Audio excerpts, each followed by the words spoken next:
నేత్ర రోగములకు ఈ వీడియోలో తెలుసుకుందాం. హాయ్ ఫ్రెండ్స్, నమస్కారం. నేను ఓంకార ఫౌండేషన్ ఓంకారం ఆయుర్వేదం నుండి మాట్లాడుతున్నాను. నా పేరు మౌనిక. ఈరోజు మన గురుగారు చాలా మంచి ఆరోగ్య చిట్కాలు తెలియజేశారు. అది ఏంటో మీకు తెలియజేస్తాను.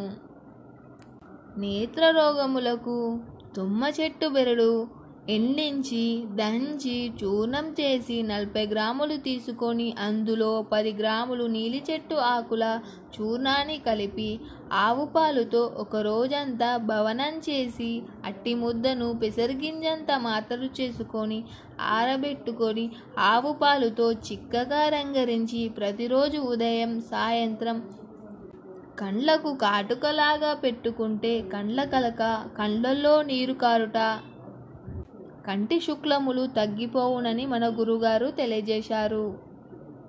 ఈ వీడియో కనుక మీకు నచ్చినట్టయితే లైక్ చేయండి, షేర్ చేయండి, సబ్స్క్రైబ్ చేయండి.